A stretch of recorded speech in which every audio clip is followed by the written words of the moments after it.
우리가 지난 시간까지 28장의 내용을 보면서 야곱이 이제 하란으로 올라가는 길에 이제 베델 사건을 경험하는 것을 보았습니다. 하나님께서 베델에서 야곱을 만나 주심으로써 이 야곱이 다시 한번 하나님의 그 약속을 붙들고 담대하게 나아갈 수 있었다. 그러니까 우리의 인생은 결국 하나님을 만나느냐 만나지 못하느냐에 달려 있다는 것입니다. 하나님께서 야곱을 만나 주실 때 그의 나이가 70세가 훌쩍 넘은 그 나이대임을 보았을 때 하나님께서 야곱에게 참 오랫동안 침묵하셨다. 그럼에도 불구하고 야곱이 장자의 명분을 사랑하고 장자의 축복을 사랑했다는 것은 그의 믿음이 얼마나 또 하나님께 칭찬받을 만한 믿음인가라는 것을 보게 되죠. 그러나 그 장자의 명분과 또 축복을 받기까지는 이게 인간적인 방식으로 하나님께서 원하시는 성경적이고 하나님이 뜻 가운데 받는 그런 방식이 아니라 굉장히 세속적이고 세상적이고 인간 중심적인 방식으로 그것을 취해내더라는 것이죠. 그래서 하나님께서는 그 부분에 있어서도 이제 라반을 통해서 야곱을 깨닫게 하시고 그를 연단시키시는 장면을 우리가 이제 보게 될 것입니다. 자, 오늘은 29장부터 이제 보시게 되는데요. 이제 야곱이 드디어 하란 땅에 도착을 하게 됩니다. 2절 말씀을 보시면 본즉 들에 우물이 있고 그 곁에 양 세 떼가 누워 있으니 이는 목자들이 그 우물에서 양 떼에게 물을 먹임이라. 큰 돌로 우물 아귀를 덮었다가 라고 하면서 이제 중간에 한 사람들의 그 무리들을 만나게 되고 그 가운데 네가 혹시 라반을 아느냐 라고 묻자 그 사람들이 라반을 안다 라고 말하죠. 그러면서 그들이 라헬과 함께 라반이 지금 양떼를 몰고 오고 있다 라고 하면서 드디어 야곱이 라헬과 라반을 만나게 되는 장면이 등장을 합니다.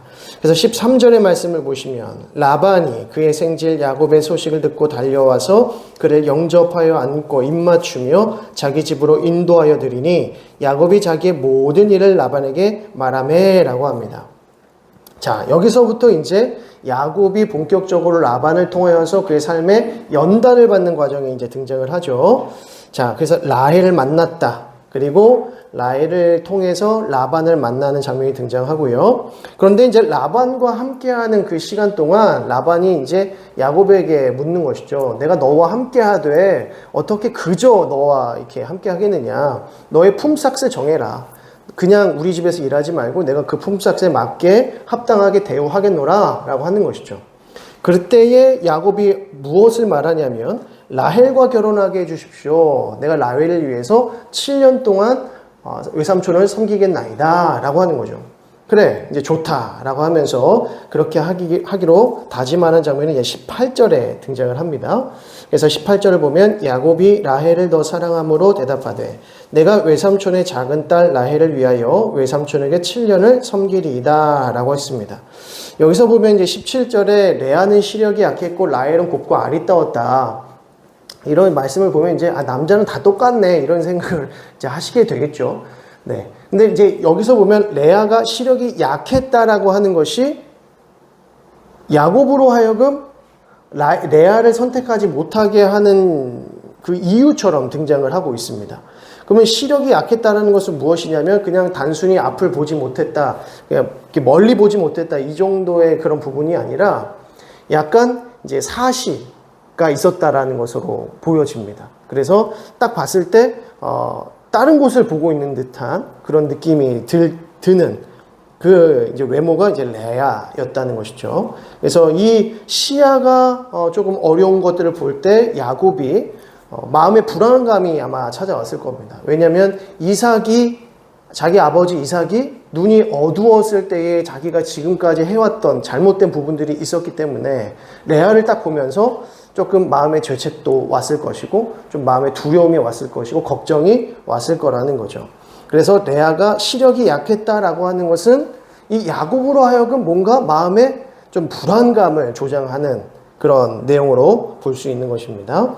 자, 그러면서 이제 18절에 내가 라헬을 위하여서 당신에게 7년을 섬기겠습니다 라고 하죠. 그래서 20절에 그를 사랑하는 까닭에 7년을 며칠같이 여겼더라.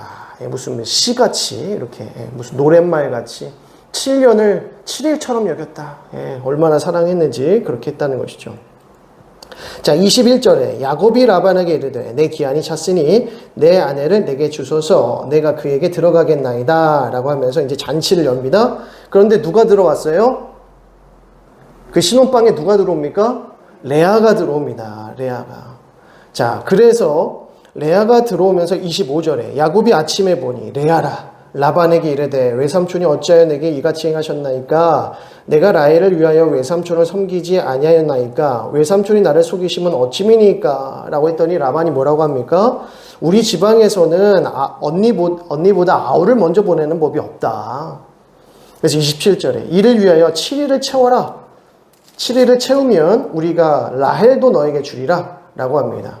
자, 여기서 7일이라고 하는 것은 레아와 결혼을 한 그 결혼 기간을 가리킵니다. 이제 결혼식을 항상 이 지역에서는 거의 일주일 가까이 했었기 때문에 일단 결혼식을 해라 이런 이야기입니다. 결혼식을 한 다음에 라헬을 주겠다라고 하는 것이죠. 그래서 우리가 이런 생각을 하자. 라헬을 얻기 위해서 7년을 일했는데 드디어 결혼을 하겠는데 레아였어. 어떻게 이럴 수가 있는가? 라헬을 얻기 위해서 또 몇 년을 일해야 돼요? 7년을 또 일하면 그때 라헬을 얻는다. 이렇게 하진 않았다, 라반이. 이렇게 하지 않고 어떻게 합니까? 7년을 일하게 한 다음에 레아와 결혼하고 결혼식을 끝내고 난 다음에 라헬과 함께 했다는 것입니다. 그렇게 해서 이후에 7년을 살아가는 것이죠. 그래서 그 7년, 14년 동안 아이를 낳는 것입니다. 여기가. 그래서 7년 레아, 또 7년 섬겨서 그때서야 라헬이 아니고 함께 했다는 것입니다. 그래서 그런 부분을 기억하여 주시면 좋을 것 같고요. 자, 31절을 보면 여호와께서 레아가 사랑받지 못함을 보시고 그의 태를 여셨으나 라헬은 자녀가 없었더라 라고 합니다. 자, 그러면서 이제 29장 31절에서부터 이제 야곱의 아들들의 이제 이름이 쭉 등장을 하게 되는 것이죠. 레아를 통해서 르우벤과 둘째가 이제 시몬이죠. 시몬과 셋째는요, 레위, 넷째는요, 유다, 이렇게 되고요. 자, 라헬은 아이를 얻지 못했다라고 합니다. 아이를 낳지 못했다. 자, 그때에 이제 30장 1절을 보시면 라헬이 자기가 야곱에게서 아들을 낳지 못함을 보고 그의 언니를 시기하여 야곱에게 이르되 내게 자식을 낳게 하라. 그럼 내가 죽겠노라. 그랬더니 야곱이 뭐라고 합니까? 이게 내 탓이냐? 당신이 아이를 못 낳는 것이 내 탓이냐? 하나님께서 그렇게 하시는 것인데 어떻게 나에게 뭐라고 하느냐? 그때 라헬이 어떻게 합니까? 내 여종 비라에게로 들어가라. 그래서 아들을 낳으니 그가 내 아들이 되겠다라고 하죠. 자, 이게 누구의 방식과 똑같습니까? 아브라함과 사라가 했던 것처럼 똑같죠. 사라가 했던 방식. 그러니까 이것이 이때 당시에 고대 사회에 굉장히 일반적인 문화였다는 것을 알게 되고, 저번에도 말씀드렸지만 문화라고 하는 것은 인본주의죠. 사람들이 만들어낸 문화지 신본주의의 문화가 아니라는 것입니다. 신본주의의 문화는 뭐예요? 하나님의 말씀에 순종하면서 나타나지는 모든 열매들이 신본주의적인 문화인 것이죠. 이게 저희 기독교 문화여야 되고 교회의 문화여야 되고 우리 삶의 문화여야 됩니다. 그것이.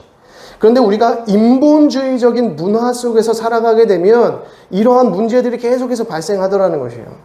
인본주의적으로 살아갈 때 나타나는 모든 결과와 열매들은 결국 어떻게 됩니까? 나중에 그것들이 우리를 대적하게 되더라는 거죠.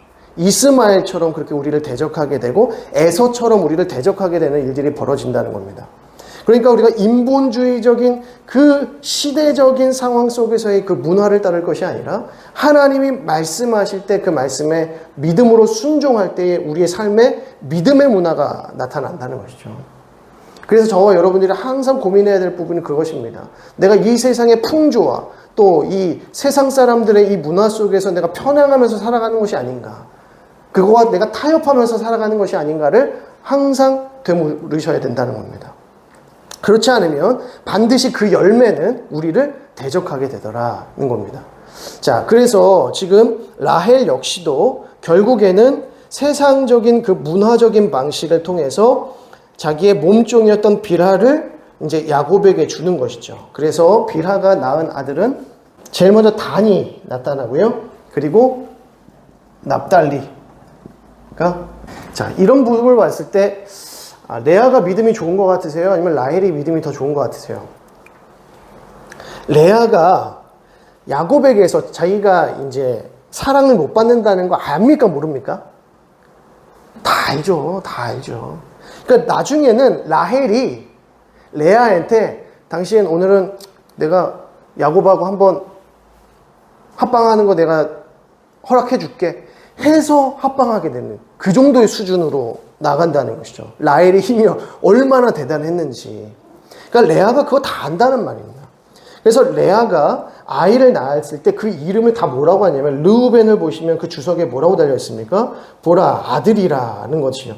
근데 이 아들이라고 하는 것이 32절에 레아가 임신하여 아들을 낳고 그 이름을 르우벤이라 하여 이르되 여호와께서 나의 괴로움을 돌보셨으니 이제는 내 남편이 나를 사랑하리로다. 하나님이 나를 돌봐주셨다. 그래서 나에게 아들을 주신 것이다 라고 하는 믿음의 고백이 르우벤이라는 이름이라는 겁니다. 그러니까 이게 레아의 신앙 고백인 거예요. 레아의 신앙 고백. 자, 둘째 아들은 시므온이라고 있는데 시므온의 이름이 무엇입니까? 들으심이죠. 자, 33절. 그가 다시 임신하여 아들을 낳고 이르되 여호와께서 내가 사랑받지 못함을 들으셨으므로 내게 이 아들도 주셨도다. 내가 사랑받지 못하는 것을 우리 하나님께서 들으셨다. 하나님이 아신다. 그런 믿음의 고백으로 시므온이라고 짓는단 말이죠. 자, 34절에 셋째를 레위라고 짓는데 임신하여 아들을 낳고 이르되 내가 그에게 새 아들을 낳았으니 내 남편이 지금부터 나와 연합하리로다 하고 그 이름을 레위라 했어요. 자, 시므온이라고 하는 이름을 지는 이유가 뭡니까? 하나님께서 내 이 아픔을 들으셨기 때문에 이후로 야곱이 나를 사랑하게 될 거야 라고 하는 소망을 가지고 아들의 이름을 뭐라고 지어요? 시므온이라고 지었단 말이에요. 그런데 야곱이 레아를 사랑하지 않아요. 자, 그런데 셋째 아들을 낳았는데 레위라고 했어요. 그러면서 내 남편이 지금부터 나와 연합하리로다. 그런데 그렇게 했다는 거예요? 안 했다는 거예요? 야곱이 안 했다는 것이죠. 그렇게 안 했다는 거예요. 그런데 레아는 계속해서 하나님 앞에 지금 고백적으로 나아가고 있다는 것이죠. 자, 35절에 그가 또 임신하여 아들을 낳고 이르되 내가 이제는 여호와를 찬송하리로다 하고 이로 말미암아 그의 이름을 유다라 하였고 라고. 이제 내가 이제 여호와를 찬송하리로다. 이제 내가 하나님께 원망하거나 불평해서 야곱으로 인하여서 뭔가 하나님께 이렇게 하지 않고 그냥 하나님께 찬송할 것이다 라고 하면서 이름을 유다라 지었단 말입니다.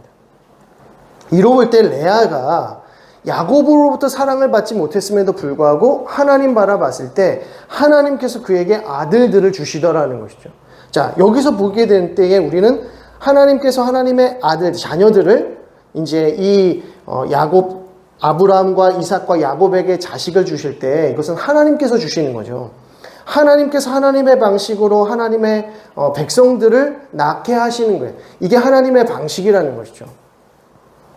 그런데 계속 보시면 알겠지만 이 이제 레아와 빌하와 실라와 이 라헬이 경쟁적으로 이제 아들을 낳는 것이죠.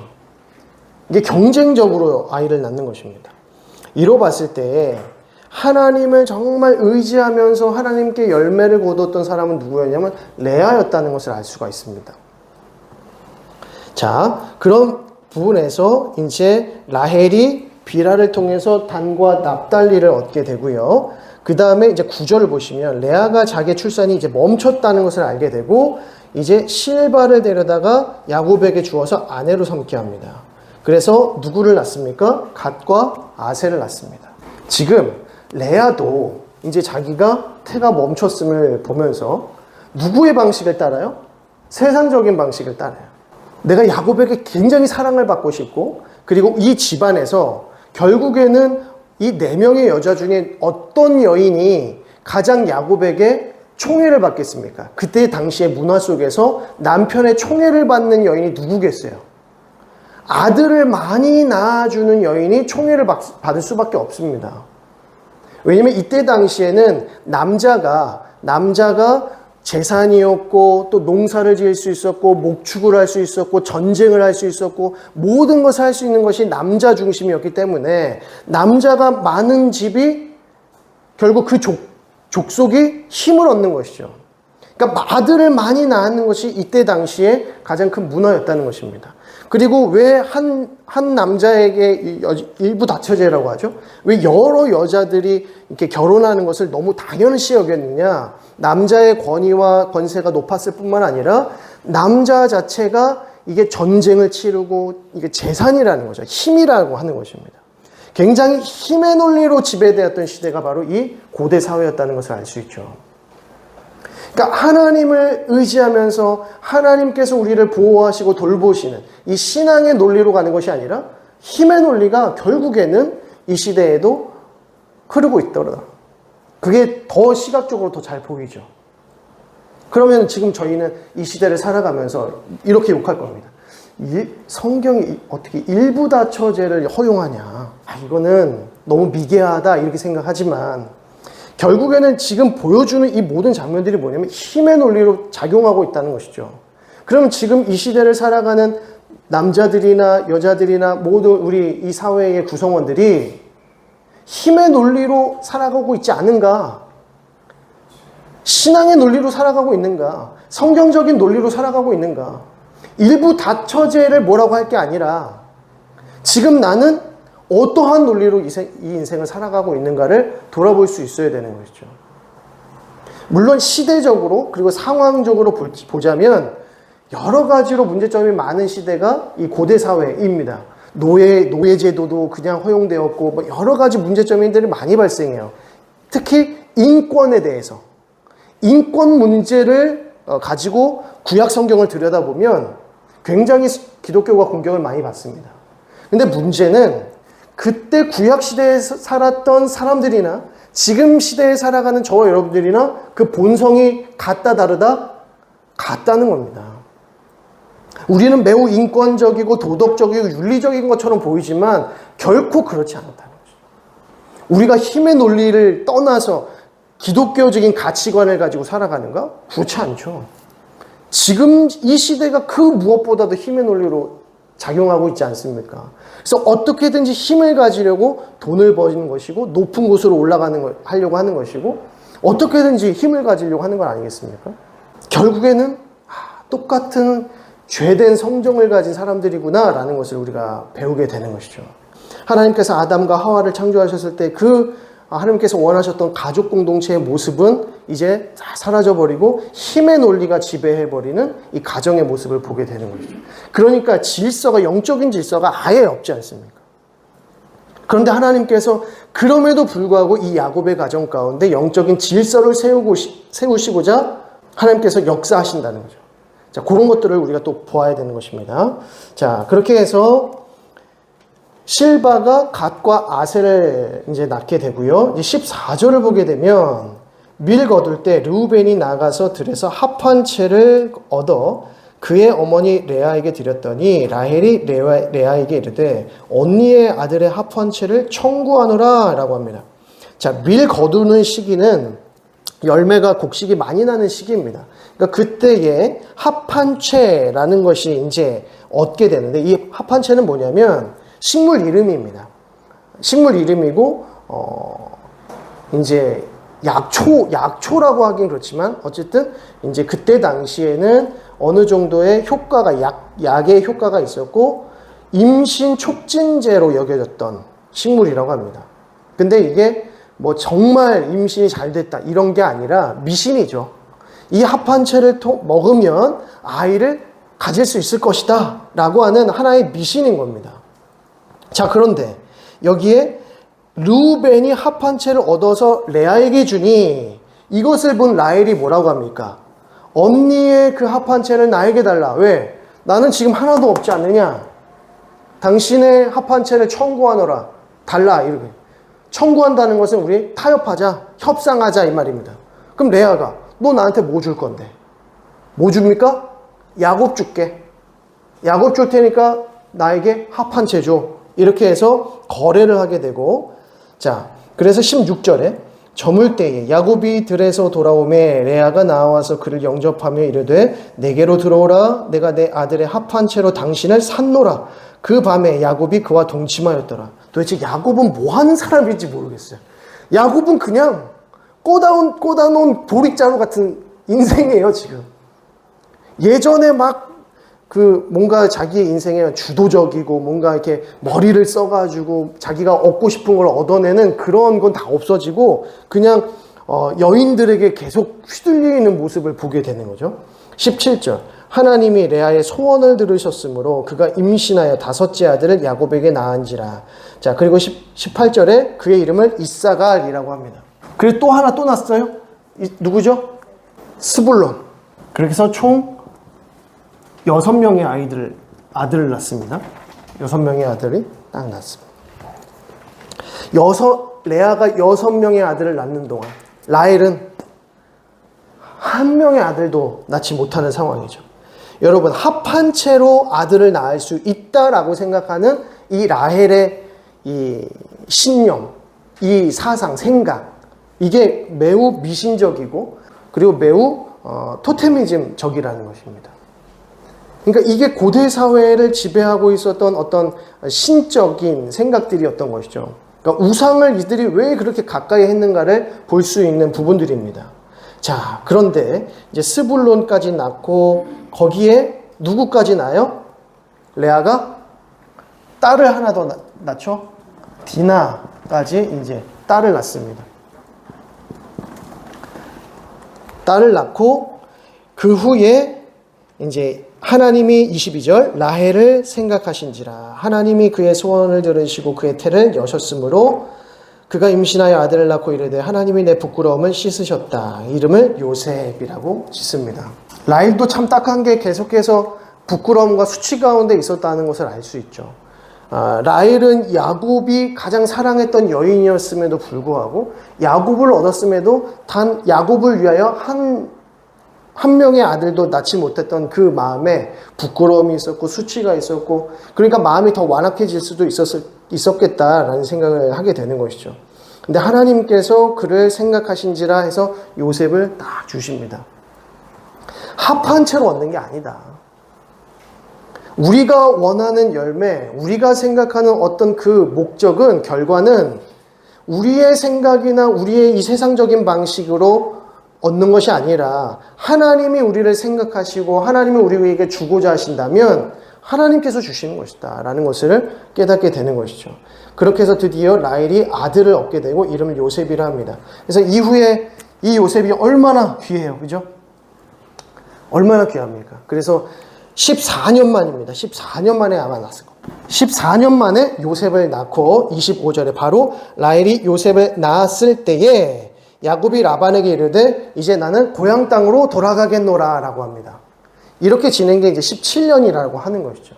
그러니까 마지막 7년을 채웠던 그때 라헬을 위하여 7년을 채웠던 그 14년에 요셉을 낳게 되었다. 그래서 이때 이제 라반에게 나 고향으로 돌아가렵니다 라고 말하는 것이죠. 그때 26절에 내가 외삼촌에게서 일하고 얻은 처자를 내게 주시어 나로 가게 하소서. 내가 외삼촌에게 한 일은 외삼촌이 아시나이다. 그때 27절에 라반이 그에게 이르되 여호와께서 너로 말미암아 내게 복 주신 것을 내가 깨달았노니 네가 나를 사랑스럽게 여기거든 그대로 있으라. 조금 더 있어줘. 하나님께서 너를 사랑하시는 걸 아니까 네가 좀 나와 더 있어줘야겠다 라고 하는 것이죠. 그 대신에 그의 딸은 품삯은 네가 원하는 대로 줄게 라고 하는 것이죠. 그때의 그 품삯을 이제 야곱이 무엇으로 얻습니까?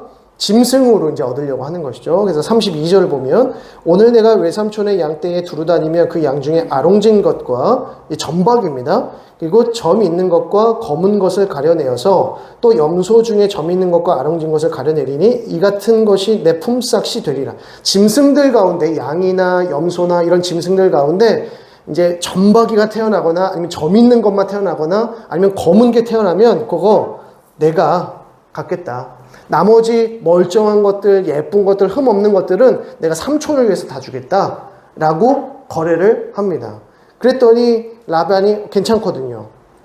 그렇게 하자 라고 했는데 야곱이 어떤 꼼수는 아니고 이게 지식인지 지혜인지 모르겠지만 우성인자를 방법을 써서 계속 건강한 아롱진 것들이 나타나는 거죠.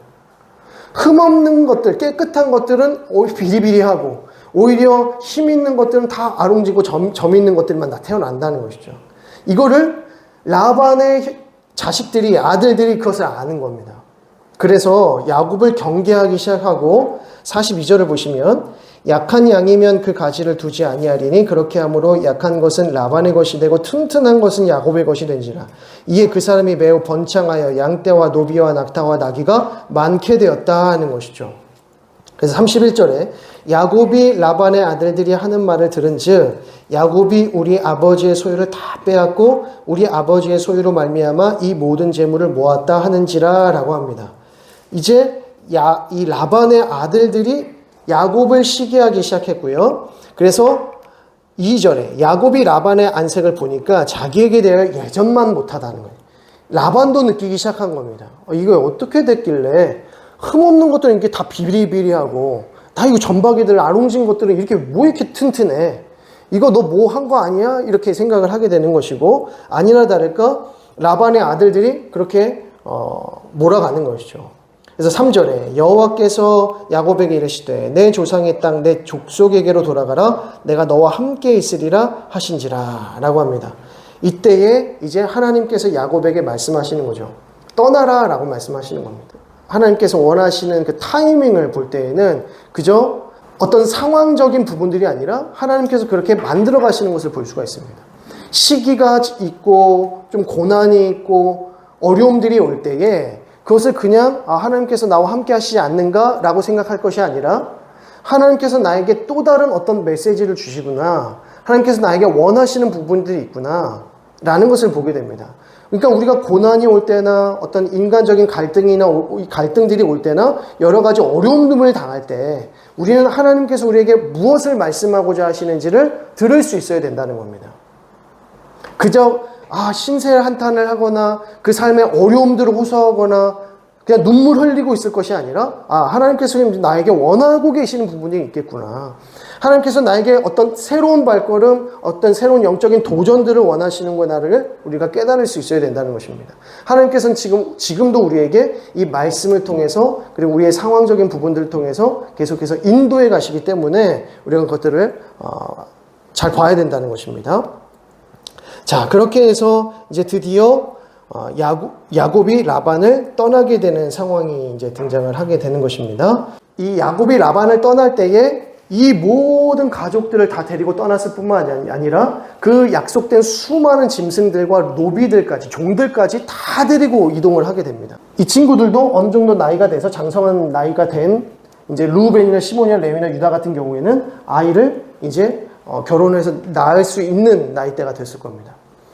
이게 치밀하게 이제 나이 계산을 이렇게 조금 해보면 이사갈까지도 아이를 낳았던 것으로 보여요. 이사갈까지도. 따져보면 이게 너무 안 맞는데 이렇게 너무 안 맞는데. 그러니까 이제 아들을 낳을 수 있는 그 시기가 됐을 때, 거의 이제 중학교 좀 지나면 그때부터는 이제 생식 능력이 생기기 때문에 바로 그때부터 결혼을 시켰던 것으로 보입니다. 일찍. 그러니까 막 이게 연대별로 이제 따지고 보면 이때 당시에 벌써 야곱이 할아버지가 됐을 것이라는 계산이 좀 나오는 거죠. 그러니까 이런 걸 전체적으로 봤을 때 이 야곱의 가족들이 꽤 많이 되었을 것이라는 생각이 듭니다. 물론 100여 명까지는 안 되겠지만 꽤 많은 수의 자녀들이 태어났을 것입니다. 자, 그렇게 해서 이제 하란을 드디어 떠나게 되었을 때의 수많은 가족들과 함께 많은 소유를 가지고 떠나게 되는 것이죠. 근데 여기서 우리가 주목해야 될 것은 야곱이 이 하란을 이제 떠나게 돼서 이제 가나안 땅, 이제 부모의 집으로, 이삭이 있는 집으로 이제 돌아갈 때에 이 귀향하는 모습을 보게 되면 출애굽 사건과 매우 유사하다는 것을 알 수 있습니다. 야곱 혼자서 하란으로 들어갔습니다. 그죠? 하란으로 이제 들어갔습니다. 근데 야곱이 약속의 땅 가나안으로 다시 돌아가게 되었을 때, 가나안 땅으로 다시 돌아가게 되었을 때 수많은 자녀들과 소유가 있었던 거죠. 자녀와 소유를 데리고 이제 가나안으로 이동을 하게 됩니다. 출애굽 사건을 보게 되면 야곱의 70명의 가족들이 애굽으로 들어가게 되죠. 그리고 400년이 흐른 뒤에 이스라엘 백성들이 이제 가나안 땅으로 가게 되었을 때는 10,000명 이상의 후손들과 수많은 소유를 가지고 나가게 됩니다. 그래서 가나안 땅으로 이동하게 되는 것이죠. 이 모습을 보면서 야곱이 하란에 가서 혼자서 하란에 갔다가 하나님께서 그 약속해 주신 대로 자녀와 소유를 가지고 가나안 땅으로 다시 돌아오는 이 과정을 통해서 하나님께서 다시 야곱의 70명의 자녀들을 애굽으로 들어가게 하시고 400년이 흐른 뒤에는 약속의 땅으로 다시 돌려보낼 때는 수많은 민족을 데리고 오는 것처럼 이 상황들을 보게 하면서 출애굽 사건을 미리 예표할 수 있다는 것이죠. 근데 여기서 하란과 가나안 땅으로 가기 전에 하란에서 가나안 땅으로 많은 자녀와 소유를 가지고 갔을 때 무슨 일이 벌어집니까? 이제 에서에게로 가야 되는 거예요. 근데 이제 소식통에 의하면 에서가 400명 정도의 장정들을 데리고 자기를 기다리고 있다는 얘기를 듣습니다. 그때 야곱이 마음에 두려움이 생기는 것이죠. 에서가 나를 아예 죽이려고 작정하고 기다리고 있는 것이구나 라고 생각을 하게 됩니다. 그것이 진실은 아니었지만, 그래서 그때의 야복강가 사건이 여기서 등장을 하는 거죠. 야복강가 사건이 등장합니다. 그래서 야복강에서 여호와의 사자와 씨름하는 장면이 등장을 하죠. 그런데 애굽에서 가나안으로 들어가는 이스라엘 백성들이 이 사이에 어떤 일을 경험하게 됩니까? 광야 40년의 기간을 보내게 되죠. 광야 40년의 기간을 보내더라는 것입니다.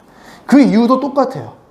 가나안으로 들어가려고 하니까 가나안에 있는 백성들이, 가나안에 있는 거민들이 이스라엘 백성들을 꼭 해하고 죽일 것 같으니까 그 두려움 가운데 있을 때에 가데스 바네아 사건이 딱 등장하고 갈렙과 여호수아를 제외한 나머지들은 다 이 광야에서 1세대들이 다 죽음을 맞이하게 되는 것이죠.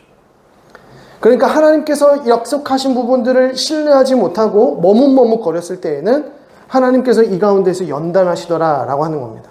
근데 그 연단이 있을 때 하나님께서는 그냥 고통을 주시고 그들에게 괴롭게 하시고 이게 목적이 아니라, 괴로움이 목적이 아니라 무엇이 목적일까요? 고통이 목적이 아니라 만나 주심이 목적이다. 하나님께서 반드시 이곳에서 이스라엘 백성들, 당신의 자녀들을 만나 주시더라라는 겁니다. 이런 환난 속에서 하나님께서는 반드시 그들을 만나 주신다. 하나님께서 그들을 만나 주실 때, 하나님의 백성들을 만나 주실 때 하나님의 백성들의 믿음이, 그의 영적인 고도가 높아질 뿐만 아니라 문제들이 해결되더라는 것이죠. 담대함이 생기고 하나님께서 주신 그 약속을 붙들고 내가 순종하겠노라라고 하는 담대함이 생기더라는 것입니다. 이때부터 이제 가나안 땅으로 본격적으로 들어갈 수가 있게 되는 것이죠. 담대함을 가지고. 그래서 야곱이 혼자 왔지만 결국에는 이 가나안 땅으로 수백 년이 지난 이후에 들어가게 됐을 때는 이스라엘 민족들이 수많은 소유를 가지고 들어가게 되는 사건을 보게 됩니다. 그래서 이런 부분들이 하나의 예표가 되어서 하나님께서 이렇게 역사하시는구나를 누가 먼저 보게 됩니까? 출애굽한 이스라엘 백성들이 보게 되는 것이죠. 출애굽한 이스라엘 백성들이 모세를 통하여서 이때의 이야기를 듣는 거 아닙니까? 하나님께서 기록하게 하신 그 말씀을 통하여서 야곱이 혼자 들어갔지만 12지파를 데리고 나왔구나. 하나님께서 야곱의 70명의 가족들을 데리고 애굽으로 들어가게 했지만 수많은 이스라엘 민족을 데리시고 나오시는구나. 그때의 이스라엘 백성들에게 하나님께서 원하시는 것은 무엇이냐면 하나님을 만나고 하나님의 주시는 그 말씀을 붙들고 순종하려고 하는 믿음의 삶을 결단하기를 원하시는 거죠. 그렇지 않으면 하나님께서 괴롭게 하신다. 연단을 주신다. 라는 것을 알 수가 있는 겁니다. 자, 이제 31장을 그렇게 이제 좀 보시면 되고, 대신에 여기서 하나 주목해야 될 것이 무엇이냐면 19절을 보겠습니다. 창세기 31장 19절을 보면 그때 라반이 양털을 깎으러 갔으므로 라헬은 그의 아버지의 드라빔을 도둑질하고 야곱은 그 거취를 아람 사람 라반에게 말하지 아니하고 가만히 떠났더라 라고 합니다. 자신을 괴롭게 하고 또 라반의 형제들이 자기를 시기하니까 하나님께서 말씀하시는 거죠. 이제 떠나라. 그래서 떠날 때가 됐구나 하고 온 가족들을 불러 모으고 종들을 불러 모아서 우리 떠날 것이다 라고 얘기했습니다. 자, 그때에 라헬이 그냥 도망치지 않고 라헬이 그냥 가지 아니하고 아버지의 드라빔을 도둑질했다는 겁니다. 드라빔이 뭘까요? 30절을 보겠습니다. 30절. 이제 네가 내 아버지 집을 사모하여 돌아가려는 것은 옳거니와 어찌 내 신을 도둑질하였느냐라고 말합니다. 자, 이게 무슨 상황이냐면 이제 야곱이 조용히 라반을 떠나고자 모든 자기 재산과 모든 소유를 가지고 모든 가족들과 함께 먼저 떠난 거예요. 라반에게 이야기하지 않고 먼저 떠납니다. 그래서 3일 길을 먼저 갔습니다. 근데 라반이 나중에 그 소식을 알게 되죠. 근데 3일 동안 어떻게 그 많은 가족들이 떠나는데 그걸 몰라 라고 할지 모르겠지만 다시 한번 19절 보면 그때 라반이 양털을 깎으러 갔으므로 라고 하는데 이 양털이라고 하는 것은 지금도 양털 축제를 하죠. 양털을 이렇게 한 마리 양털 밀 때도 그게 얼마나 힘듭니까? 이게 우리가 볼 때 우리 강아지 미용해주는 그런 게 아닙니다. 그죠? 양털 진짜로 이렇게 깎는 거 보시면 이게 저게 지금 걸레를 입고 있는 거야 뭐야 라고 생각할 정도로 엄청 더러울 뿐만 아니라 엄청 두꺼워요. 그 양털이. 그래서 그 한 마리를 지금에 가지고 있는 그 바리깡, 큰 바리깡으로 미는데도 한 마리 깎는데 1시간이 넘게 걸리더라고요. 제대로 깎는데.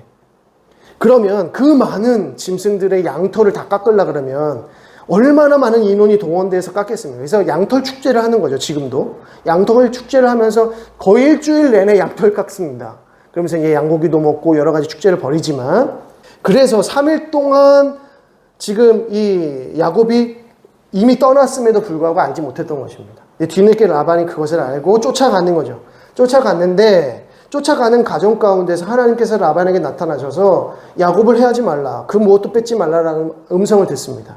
그래서 라반이 그것을 깨닫고 두려운 마음에 야곱을 만났을 때 다른 것 이야기하지 않고 다 이거 얘기하는 거예요. 30절에. 왜 내 신을 도둑질해 갔느냐. 여기서 내 신이라고 하는 것은 무엇이겠습니까? 라헬이 가지고 왔던 그 드라빔을 말합니다. 드라빔이라고 하는 것은 무엇이냐면 그 가정신입니다. 가정우상. 가정신. 이게 드라빔입니다. 드라빔. 이게 사람 몸만한 드라빔이 있었다고도 하고 대부분 딱 주머니 요런 저희 보드마카 정도 되는 크기로 사람 모양의 인형처럼 생긴 거죠. 인형처럼 생긴 겁니다. 그래서 그것을 드라빔으로 해가지고 숨길 수가 있었다는 겁니다. 그거를 찾으러 온 거죠. 라반과 이 모든 가족들이 갈대아 우르에서부터 왔습니다. 갈대아 우르는 지금의 바벨로니아 그 지역에 있었습니다. 예전에 바벨로니아 지역에서 이제 갈대아 우르에서 튀어나온 거죠. 그러니까 우상 섬기고 있었던 가족들입니다. 우상 섬기던 가족들이 하란으로 올라와서도 계속해서 무엇을 섬기고 있었다? 우상을 섬기고 있었다는 것을 알게 됩니다. 가정신을 섬기고 있었다는 것을 알게 되죠. 목사님, 그 하란의 그 데라의 가족들은 하나님 섬기고 있었던 거 아닙니까? 이게 그 영적인 수준이 그런 수준이 아닙니다. 그 드라빔을 하나님이라고 섬기고 있었을 겁니다. 이게 어디로 나타나요? 나중에 애굽에서 출애굽할 때 이스라엘 백성들이 금송아지 섬기는 게 다 그겁니다. 금송아지를 만들어 놓고 다른 신이라고 하지 않고 여호와라고 했어요. 이 여호와 금송아지가 우리를 이 땅으로 인도해냈다 이렇게 믿고 있었단 말이죠. 드라빔도 똑같다는 거죠. 데라로부터 나온 그 하나님에 대한 섬기, 그 어떤 그 신적인 신앙이 우상 섬기는 일이었습니다. 우상 섬기는 일. 이게 너무나도 빈번한 일이었다는 거죠. 그래서 라헬이 그냥 가지고 나오는 거예요. 왜 그게 있어야 내가 보호받을 수 있을 거라는 생각을 한 거죠. 그래서 라헬이 그 드라빔을 가지고 나옵니다. 그때에 라반이 왜 드라빔 훔쳐갔느냐라고 찾으니까 안 나오는 거예요. 그래서 야곱이 격분합니다. 당신이 도대체 나를 어떻게 보고 이렇게 하는 거냐. 근데 라헬은 그것을 자기가 숨겨서 자기가 타고 있던 낙타의 그 안장에다가 다 깔고 앉은 거예요. 그랬더니 이제 라반이 다 뒤지고 하니까 라헬이 안 내려오거든요. 낙타 밑에다 안장에 깔고 있으니까 그 자기가 내려오면 툭 떨어질 거 아닙니까? 그래서 계속 앉아 있었어요. 너 왜 앉아 있냐 했더니 지금 생리 중입니다. 그래서 지금 내려갈 수가 없습니다, 아버지. 아 그래? 알겠어 하고 다른 데 다 치워서 안 나오는 거예요. 그랬더니 이제 야곱이 격분을 하면서 막 화를 내는 것이죠. 자, 그러면서 야곱과 라반이 언약을 맺습니다. 서로 공격하지 않기로, 서로 해하지 않기로 약속을 하고 협약을 하고 이제 돌려보내는 것입니다. 그러면서 44절을 보겠습니다. 이제 오라 나와 내가 언약을 맺고 그것으로 너와 나 사이에 증거를 삼을 것이라. 이에 야곱이 돌을 가져다가 기둥으로 세우고 또 그 형제들에게 돌을 모으라 하니 그들이 돌을 가져다가 무더기를 이루매 무리가 거기 무더기 곁에서 먹고 라반은 그것을 여갈사하두다라고 불렀고 야곱은 그것을 갈레잇이라고 불렀으니 라고 쭉 나오죠. 드라빔 사건은 여기서 끝나지 않고 이제 32장에서도 이제 이어지고 있는데요.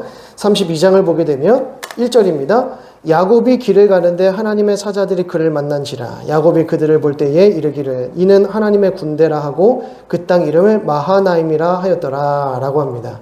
마하나임이라고 하는 이 뜻은 하나님의 군대라는 뜻이죠. 야곱이 길을 가는데 하나님의 사자들을 본 겁니다. 천사들을 본 겁니다. 그러면서 야곱이 무슨 생각하면 하나님의 군대다. 마하나임이다 라고 본 겁니다. 자, 그리고 3절에 야곱이 세일 땅 에돔 들에 있는 형 에서에게로 자기보다 앞서 사자들을 보내며 그래서 6절에 사자들이 야곱에게 돌아와 이르되 우리가 주인의 형 에서에게 이른즉 그가 400명을 거느리고 주인을 만나러 오더이다. 겁을 먹은 거죠. 그래서 야곱이 심히 두렵고 답답하여 자기와 함께한 동행자와 양과 소와 낙타를 두 떼로 나누고 이르되 에서가 와서 한 떼를 치면 남은 한 떼는 피하리라 하고 자기가 가지고 있는 모든 소유를 두 떼로 나눕니다. 그래서 믿을 만한 종들에게 한 떼씩 맡기고 가는 거죠. 근데 만약에 에서가 한 떼를 딱 친다 그러면 한 떼를 데리고 도망치면 되는 거고 그렇게 이제 계산을 하고 가는 겁니다. 그땐 11절 내가 주께 간구하오니 내 형의 손에서 에서의 손에서 나를 건져내시옵소서. 내가 그를 두려워함은 그가 와서 나와 내 처자들을 칠까 겁이 나기 때문이니이다 라고 합니다. 그러니까 야곱의 마음에 에서에게 혹 해를 당하지 않을까, 나의 모든 가족들과 이 모든 소유를 에서에게 다 빼앗기는 것은 아닐까 심히 두려워한 상태에 있었다는 겁니다. 그런데 32장 1절은 뭐라고 말하냐면 마하나임으로 하나님께서 지금 누구와 함께 하세요? 야곱과 그의 가족들과 함께하고 계시는 거죠. 그러니까 야곱이 마하나임의 이 하나님의 군대를 보았을 때 믿음의 담대함이 생겨야 되는데 믿음의 담대함을 갖지 못한다는 겁니다.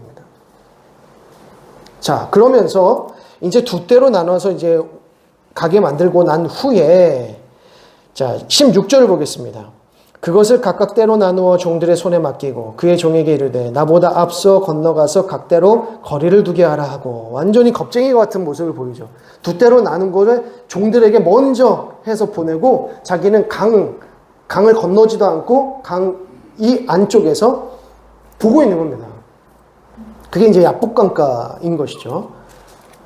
그렇게 해서 지켜보고 있는 가운데에서 22절에 밤에 일어나 두 아내와 두 여종과 11 아들을 인도하여 야복나루를 건널세 그들을 인도하여 시내를 건너가게 하며 그의 소유도 건너가게 하고 야곱은 홀로 남았더니 어떤 사람이 날이 새도록 야곱과 씨름하다가 라고 합니다.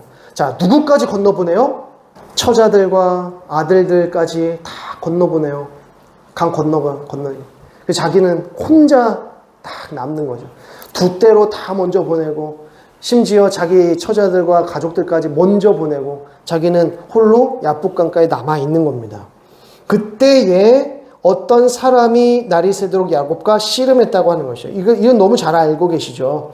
그때 28절을 보면 이스라엘이라고 하는 이름을 얻게 되는 겁니다. 이스라엘이라고 이름의 뜻은 하나님과 겨루어 이겼음이라 라고 하는 뜻이죠. 그리고 30절에 그러므로 야곱이 그곳 이름을 브니엘이라고 합니다. 브니엘의 이름의 뜻이 뭐죠? 하나님의 얼굴. 이게 무슨 말입니까? 무슨 뜻입니까? 한 사람이 어떤 사람이 자기에게 혼자 찾아왔는데 그 사람하고 갑자기 씨름을 합니다. 레슬링을 합니다. 그러면서 그 사건이 있은 후에 분이엘이라고 했다는 이유는 거기에 나와 있죠. 30절에. 그러므로 야곱이 그곳 이름을 분이엘이 하였으니 그가 이르기를 내가 하나님과 대면하여 보았으나 내 생명이 보존되었다. 내가 하나님을 보았다 하는 겁니다. 지금 지금 야곱이 하나님이라고 하는 이 어떤 사람이 뭐라고 하냐면 이스라엘이라고 하는 이름을 주죠. 그럼 이 어떤 사람은 누구였다? 신적인 존재였다. 하나님과 같은 존재였다는 것입니다. 왜냐하면 이 어떤 사람이 야곱에게 이스라엘이라고 불렀기 때문에 그렇습니다. 그러면 이 어떤 사람이라고 하는 존재는 그저 천사 정도가 아니라 하나님이었다는 겁니다. 그래서 대부분의 신학자들은 이 어떤 사람을 가리켜서 누구라고 하죠? 성자 예수님이라고 봅니다. 성자 예수님을 이곳에서 야곱이 만났다. 자기의 구속자요, 자기의 구원자, 이스라엘의 구원자인 성자 예수님을 이곳에서 만나고 씨름했다. 자, 또 이렇게 해석할 수 있는 이유에 대해서 다시 한번 이유에 좀 살펴보겠습니다. 자, 이제 33장을 넘어가겠습니다. 33장을 보게 되면 이제 야곱이 에서를 만나게 되는데 2절 보겠습니다. 여종들과 그들의 자식들은 앞에 두고 레아와 그의 자식들은 다음에 두고 라헬과 요셉은 뒤에 두고 자기는 그들 앞에서 나아갔다라고 합니다. 이 분이엘 사건을 통해서 하나님을 만난 야곱이 이제는 여종들과 그들의 자식들을 앞에 두고 비라와 실라의 자식들은 앞에 두고 그 뒤에 레아와 라헬의 자식들을 연이어서 둔 다음에 원래 자기가 어디 있었어요? 맨 끝에 있었잖아요. 근데 이제는 맨 앞으로 나아가더라는 겁니다. 그랬더니 어떤 일이 일어나는가? 4절에 에서가 달려와서 그를 맞이하였다. 영접하였다. 안아주었다. 입맞추었다. 이렇게 말합니다. 이 모든 것이 어떻게 해결되는가? 하나님을 만났을 때. 야곱이 하나님 만나니까 완전히 변하다는 거죠. 죽음이 무섭지 않은 상태가 된 겁니다. 그런데 하나님께서는 에서를 통해서 죽음을 마련하시던 것이 아니라 화해를 준비하고 계셨던 거죠. 그러니까 우리가 걱정하고 염려하는 모든 삶의 문제들이 사실은 기우에 불과한 경우가 너무 많습니다. 하나님은 다른 것 준비하고 계시는데 마치 그런 상황 속에서 하나님께서 나를 이렇게 고통스럽게 하신다고 생각을 한다는 것이 얼마나 인본주의적인가라는 겁니다. 하나님께서는 다른 것 준비하고 계신다는 거죠. 그런데 하나님께서 준비하고 있는 그 다른 것들, 하나님께서 어떤 것을 우리에게 준비해 놓고 계신지는 모르지만 우리가 그 속에서 두려워하지 않을 수 있는 이유는 하나님을 만나면 분이엘의 사건, 베델의 사건이 일어나면 삶의 문제들이 별게 아니게 됩니다. 그 결과까지도 두려워하지 않게 되는 상태가 되는 것이죠. 하나님 만났는데 뭐가 두렵겠습니까? 자, 그래서 32장의 내용은 마하나임으로 시작해서 여호와의 사자 이야기로 야복강가 사건으로 끝나죠. 하나님께서 야곱을 계속해서 보호하고 계신다, 돌보고 계신다라는 것을 알 수 있습니다.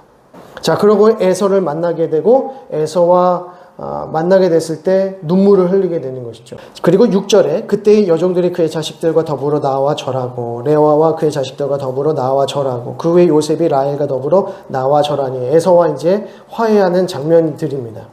자, 이렇게 해서 이제 에서와 화해를 하는 장면이 등장을 하고요. 18절을 보게 되면 새로운 국면으로 접어드는데 야곱이 받단 아람에서부터 평안히 가나안 땅 세겜 성읍에 이르러 그 성읍 앞에 장막을 치고 그가 장막을 친 밭을 세겜의 아버지 하몰의 아들들의 손에서 백크시타에 샀으며 거기에 제단을 쌓고 그 이름을 엘엘로이 이스라엘이라 불렀더라. 엘엘로이 이스라엘이라고 하는 뜻은 하나님, 이스라엘의 하나님이라는 뜻으로 주석되어 있습니다.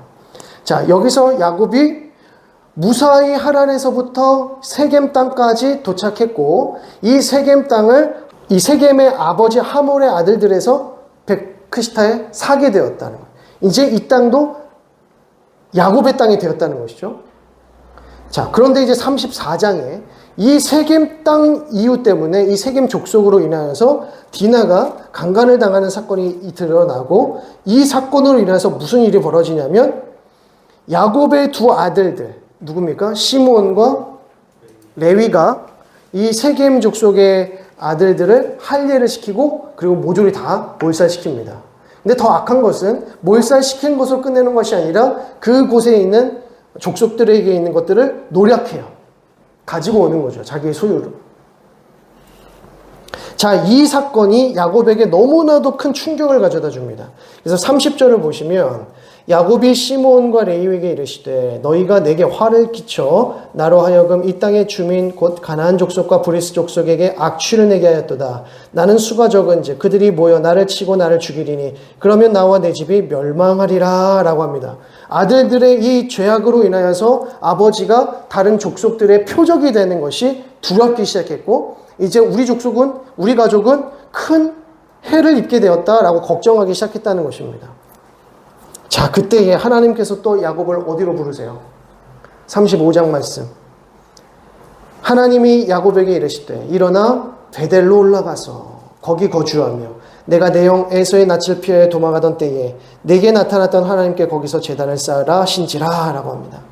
혼자서 갔던 그곳, 거기서 돌베개를 취하여서 눈물로 잠을 취하던 그 땅에 이제는 가족들과 함께 올라오라는 거예요. 야곱이 큰 두려움 가운데 휩싸여 있을 때 하나님께서 다시 그를 어디로 부르십니까? 베델로 부르시는 거예요. 왜 부르세요? 왜 베델로 부르세요? 만나주시죠. 하나님께서 야곱을 얼마나 사랑하시는가, 하나님께서 이스라엘 백성들과 맺으신 언약을 얼마나 신실하게 지키고 계시는가를 알 수가 있는 것이죠. 자, 그때의 2절을 보시면 야곱이 이에 자기 집안 사람과 자기와 함께한 모든 자에게 이르되 너희 중에 있는 뭐를 버리고? 이방 신들을 버리고 자기 자신을 정결하게 하고 너희들의 의복을 바꿔 입으라. 충격적이죠. 야곱의 가족들과 그의 종들이 뭘 섬기고 있어요? 이방 신상들이 있었다는 거죠. 라헬이 가지고 있었던 드라빔이 라헬만 가지고 있었던 게 아니라 그들의 종들에게서도 발견되더라는 것입니다. 너희들이 가지고 있는 모든 이방 신상들을 버리라 라는 겁니다. 그리고 어디로 올라오라? 베델로 올라오라. 너희를 정결하게 하고 베델로 올라오라 라고 말합니다. 그때에 하나님께서는 다시 야곱과 그의 가족들을 만나주시고 이제 엘베델, 베델의 하나님을 만나게 되는 것이죠. 그런데 안타깝게도 라헬이 베냐민을 낳다가 죽음을 맞이하게 됩니다. 22절에 35장 22절에 이스라엘이 그 땅에 거주할 때에 르우벤이 가서 그 아버지의 첫 빌하와 동침하며 빌하는 라헬의 몸종이죠. 이스라엘이 이를 들었더라. 그러니까 르우벤이 아버지의 첩이었던 빌하와 동침하게 되는 충격적인 사건이 등장을 합니다. 그러면서 이제 쭉 족보가 나와요. 36장까지 쭉 족보의 이야기가 나오면서 37장에서 요셉 이야기로 시작되어집니다. 정리를 하자면 이제 야곱이 얼마나 협작꾼이었고 또 우리가 생각하는 이 고대 사회의 아브라함과 이삭과 야곱의 이 신앙적인 삶이 그렇게 성숙하지 못했다. 어떻게 보면. 그런데 그들을 끝까지 믿음을 주시고 그들과 함께 하시고 그들을 돌보시는 것이 하나님의 언약이고 하나님의 성품이라는 겁니다. 하나님은 지금 계속해서 하나님의 그 언약을 성취해 가시잖아요. 끝까지 야곱의 가족들을 돌아보시잖아요. 끝까지 하나님께서 아브라함과 이삭과 야곱에게 맺으신 것을 신실하게 이끌어가고 계신다는 겁니다.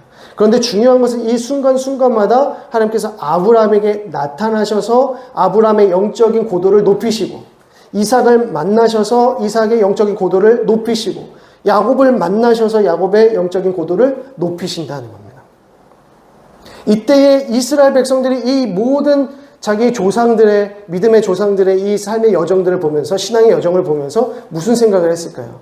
지금도 우리와 함께 하시고 우리를 돌아보시는 하나님, 신실한 언약을 이끌어 가시는 하나님, 인도하시는 하나님, 내가 그 하나님께 순종하겠습니다. 하나님의 말씀에 복종하겠습니다. 하나님께서 주시고 계획하신 것들에 순종하며 따라가겠습니다 라고 하는 것이 이스라엘 민족에게 작정되고 도전이 되어야 된다는 것이죠. 그래서 하나님께서 저와 여러분들에게 이 말씀을 주시는 거고요. 구약과 신약의 말씀을 통해서 끊임없이 말씀하고 계신다는 것입니다.